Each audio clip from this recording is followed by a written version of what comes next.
Medical पाठशाला। Hello friends, आज की वीडियो में हम पढ़ेंगे एक्यूट मायोकार्डियल इन्फाक्शन या इसको हम हार्ट अटैक भी कहते हैं। ये क्या होता है? It is necrosis of myocardium caused by the insufficient blood flow due to embolus, thrombus और वैस्कुलर स्पाज्म। इसमें क्या होता है कि मायोकार्डियम का इन्फाक्शन हो जाता है। ये इन्फाक्शन किस वजह से हो रहा है? ब्लड फ्लो जब कम हो जाए, सप्लाई कम हो जाए मायोकार्डियम में, तो वहाँ की जो सेल्स होती हैं वो इनके नेक्रोसिस डेवलप होने लगती है। नेक्रोसिस धीरे धीरे ये इन्फाक्शन में कन्वर्ट हो जाती है। फिर वहाँ के सेल्स जो हैं परमानेंटली डाई कर जाते हैं, मर जाते हैं।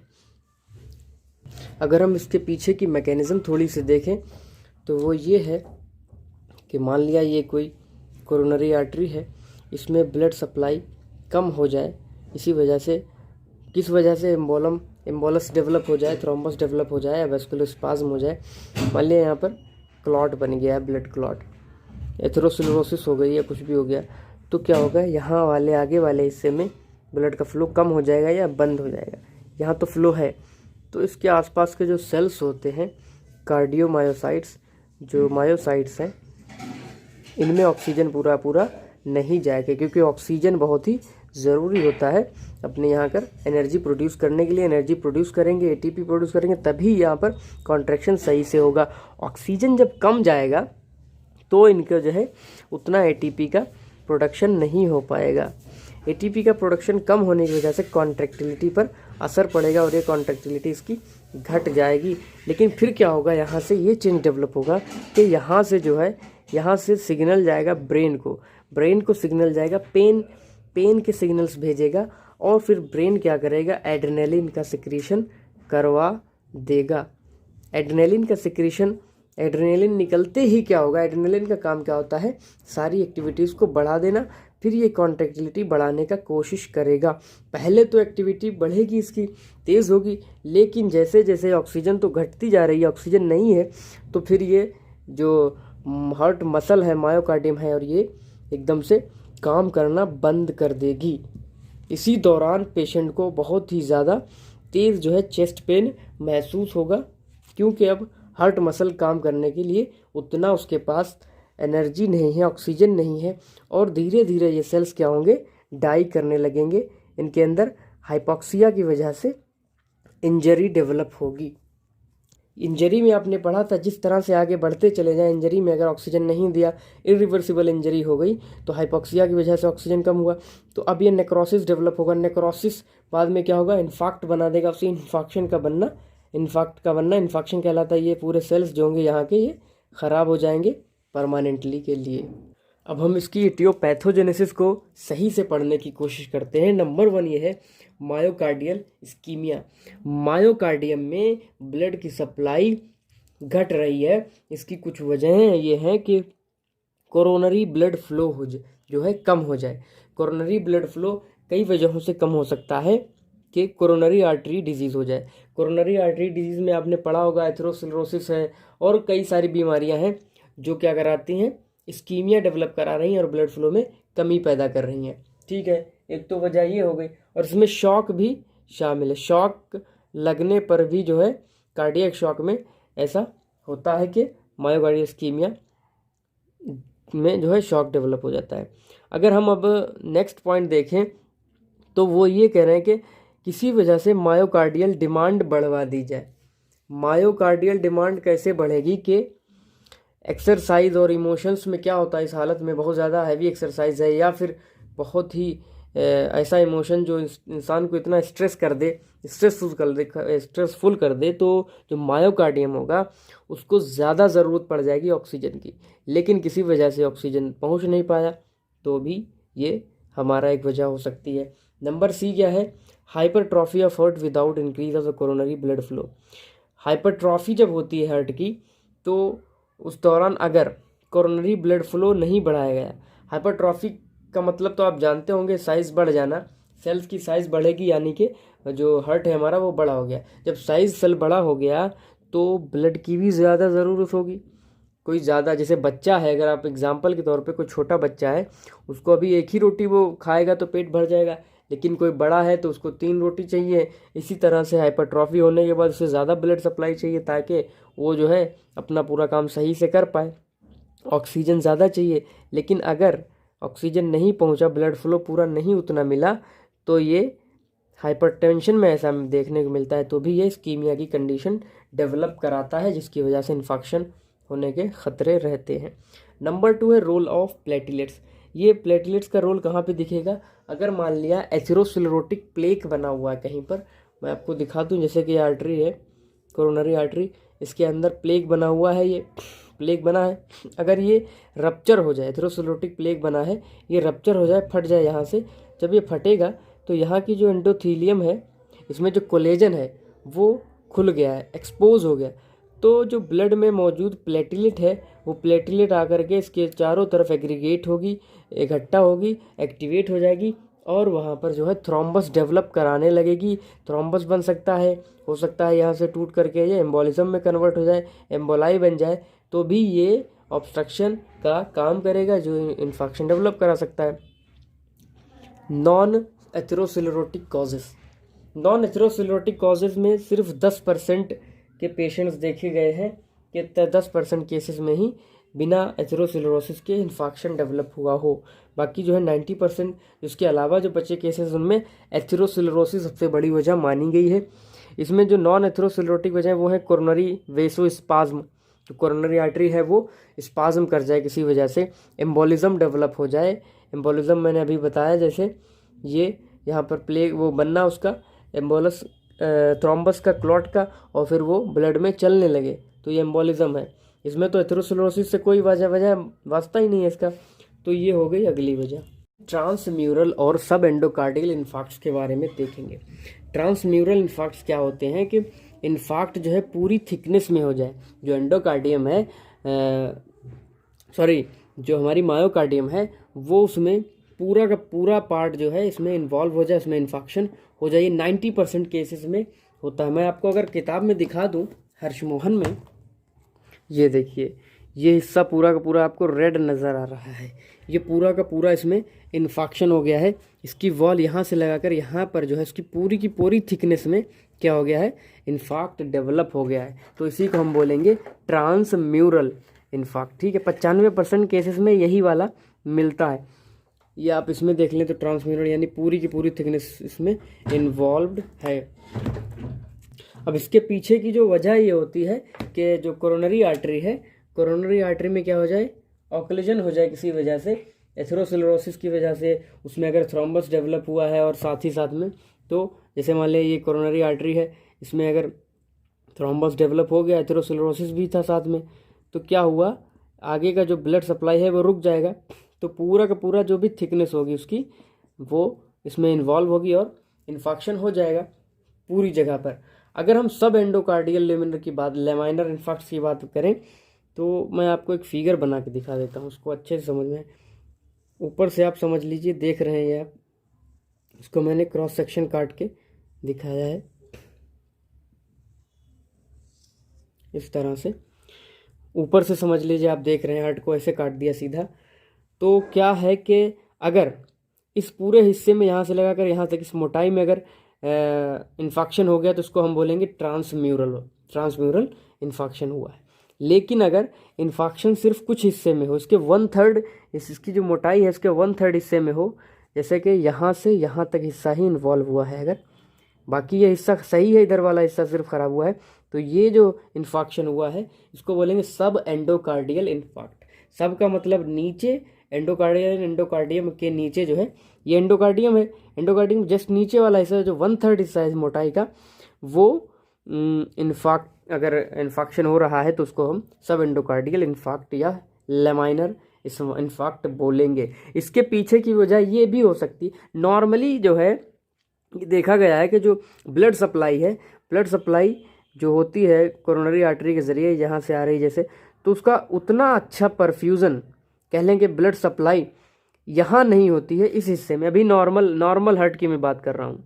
नॉर्मल हार्ट में भी जो सप्लाई उतनी अच्छी यहाँ पर वेल नहीं होती जितनी ज़्यादा यहाँ पर, इतनी ज़्यादा ब्रांचिंग मौजूद है, बहुत ज़्यादा ब्लड सप्लाई अच्छी मिल रही है ऊपर वाले हिस्से को, लेकिन जो अंदरूनी हिस्सा है 1/3 उसमें उतनी बेहतर नहीं है। ऐसा बिल्कुल नहीं है कि यहाँ ब्लड नहीं आ रहा है, लेकिन उतना वेल अच्छी तरह से यहाँ पे सप्लाई नहीं है। अगर ज़रा सा भी ब्लड फ्लो अगर कम करा दिया जाए, मान लिया किसी वजह से एथेरोस्क्लेरोसिस हो गई है, रास्ता पतला हो गया है, रास्ता पतला होने से क्या होगा, ब्लड सप्लाई मान लिया यहीं तक आ रही है, आगे जाने के लिए उसको ज़्यादा प्रेशर चाहिए, ज़्यादा ब्लड फ्लो चाहिए, तो ज़रा सा कम होगा सप्लाई तो आगे नहीं जा पाएगा। यहाँ तक तो सप्लाई कर ले रहा है, आगे जाने में प्रॉब्लम होगी तो इस हिस्से में क्या हो जाएगा, इन्फेक्शन डेवलप हो जाएगा। ये इसकी नॉर्मल ये बनावट ऐसी है कि अगर ज़रा सा उसमें इन्फेक्शन डेवलप हुआ, यानी सॉरी कहते हैं कि ल्यूमेन कम हो गई, ल्यूमेन में जो फ्लो है कम हो गया, तो आगे के हिस्से में फ़ौरन ही उसका असर दिखेगा। और दूसरी चीज़ ये है कि मान लिया कोरोनरी आर्टरी ये आ रही है, यहाँ तक सही है, इसका हिस्सा जो अंदर घुसा यहाँ इस हिस्से में इन्फेक्शन अगर वो डेवलप हो गया, ब्लड क्लॉट डेवलप हो गया या एथेरोस्क्लेरोसिस हो गई, तो पीछे के हिस्से में तो ब्लड सप्लाई हो रही है, यहाँ सब ठीक है, तो आगे वाले हिस्से में ये हो जाएगी, तब भी ये सब एंडोकार्डियल इन्फार्क्ट कहलाएगा। अब हम इसके मॉर्फोलॉजिकल फीचर्स पढ़ने जा रहे हैं। ग्रॉसली क्या क्या चेंजेस आते हैं, जैसे जैसे टाइम बीतता है इन्फार्क्ट में क्या बदलाव आते हैं वो हम देखेंगे। जो इन्फेक्शन है मोर ऑफनली कहाँ, लेफ्ट वेंट्रिकल में देखा जाता है। पहले 6 से 12 घंटे जब मान लिया अभी नेक्रोसिस हुई, वहाँ का कार्डियक जो टिश्यू मायोकार्डियम है वो डेथ शुरू हो गई, उसकी ब्लड सप्लाई रुक गई है, तो 6 से 12 घंटे के अंदर शुरुआती उसमें कोई ग्रॉस चेंजेस नज़र नहीं आएंगे। अभी हमें कुछ पता नहीं चलेगा आंखों से देखने पर, लेकिन बहुत ही मामूली ये पेल हमें दिखाई दे सकता है और नॉर्मल से ज़्यादा ये ड्राई होगा, ठीक है, ड्रायर होगा, सूखा होगा, बहुत ही कम। तो अब हम जो है दूसरे पॉइंट में अब क्या होगा, 24 घंटे बीतने तक, अभी 12 घंटे की बात थी, अब 24 घंटे होने तक क्या होगा, इन्फार्क्ट जो है वो साइनोटिक हो जाएगा, क्योंकि ऑक्सीजन की सप्लाई है नहीं तो साइनोसिस तो दिखाई देगी। रेड पर्पल उसका कलर हो चुका होगा। हेमरेज उसमें डेवलप हो जाएगा, वो इसलिए क्योंकि जो ब्लड है वो उसका स्टेग्नेशन हो रहा है, रुक रहा है, तो उसकी वजह से हेमरेज हमें दिखाई देगा। अब ये हो गया 24 घंटे तक। फिर अगले 48 से 72 आवर्स तक क्या हो चुका होगा उसमें कि न्यूट्रोफिलिक इन्फिल्ट्रेशन शुरू हो चुका होगा। न्यूट्रोफिल के ज़्यादा इन्फिल्ट्रेशन के नतीजे में जो है, जो उसका बॉर्डर है, जो इन्फाक्ट के चारों तरफ, जहाँ तक इन्फाक्ट की लिमिट है उसके चारों तरफ जो बॉर्डर है वो येलो कलर का हमें दिखाई देगा। फिर अगले 3 से 7 दिन के अंदर, 3 से 7 दिन तक बीतने पर क्या होगा, जो बॉर्डर अभी येलो था वो हाइपरीमिक हो चुका होगा। हाइपरीमिया आपको पता होगा, ब्लड का ज़्यादा वॉल्यूम मौजूद होता है जहाँ पर, तो वहाँ पर हमें हाइपरीमिया की कंडीशन दिखाई देती है, आर्टरी के ऑक्लूजन की वजह से ये होता है। सेंटर जो है, centre is yellow and soft, centre जो होगा वो येलो और सॉफ्ट होगा, लेकिन जो बॉर्डर होगा वो हाइपरीमिक होगा, वो उसमें ब्लड का वॉल्यूम ज़्यादा मौजूद होगा बॉर्डर में, और अंदर जो है येलो और सॉफ्ट हमें सेंटर नज़र आएगा। अगले 10 दिनों के अंदर क्या होगा कि जो पेरीफेरी यानी चारों तरफ जो इन्फाक्ट का एरिया है वो रेडिश पर्पल हो चुका होगा। ये किस वजह से हुआ है रेडिश पर्पल, इसका कलर ऐसा क्यों हुआ, पीछे की उसकी वजह ये है ग्रेनुलेशन टिश्यू का फॉर्मेशन, क्योंकि बॉडी अपने आप को अब क्या करना चाह रही है, वो हीलिंग की तरफ जा रही है। अब हीलिंग प्रोसेस स्टार्ट हो चुका है, ग्रेनुलेशन टिश्यू का फॉर्मेशन शुरू हो चुका है। अब नेक्स्ट क्या होगा, 6 हफ्ते के एंड होने तक, 6 हफ्ते के एंड होने तक यानी लगभग 1.5 महीने के ख़त्म होते होते इन्फाक्ट जो है वो रिप्लेस हो चुका होगा। वहाँ पर इन्फाक्ट हमें ज़ाहिरी तौर पे दिखाई नहीं देगा, वहाँ पर जो है वो एक थिन ग्रे वाइट का hard shrunk and fibrous scar बन चुका होगा वहाँ पर। अब वहाँ पर स्कार टिश्यू डेवलप हो चुका है, ठीक है, स्कैरिंग हो गई, स्कार बन गया है, ये हार्ड हो चुका है, श्रंक कर गया है, ये चीज़ें हमें दिखाई देंगी। ये पूरी तरह से फाइबर स्कार बनने के लिए इसको लगभग 2 से 3 महीने लगते हैं पूरी डेवलपमेंट होने में। अब हम इसके माइक्रोस्कोपिक फीचर्स देखेंगे।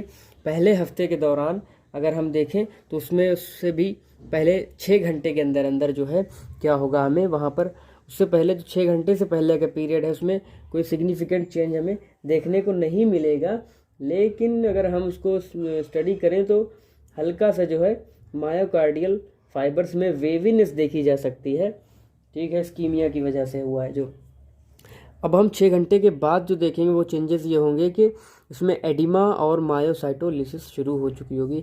एडिमा दिखाई देगा, मायोसाइटोलिसिस होगी, हो रही होगी, यानी मायोसाइट्स जो हैं उनकी लिसिस वो टूटना शुरू हो चुके हैं। फिर अगले 12 घंटे के अंदर अंदर जो है नेक्रोसिस का प्रोसेस शुरू हो जाएगा, कोएगुलेटिव नेक्रोसिस का। न्यूक्लियर चेंजेस हमें दिखाई दे सकते हैं, कैरियोलिसिस शुरू हो जाए, कैरियोलिसिस, पिक्नोसिस और कैरियोरेक्सिस, ये सारी चीज़ें धीरे धीरे एक एक स्टेज में आगे बढ़ना शुरू हो जाएंगी। इस दौरान हमें हेमरेज और एडिमा भी देखने को मिलेगा।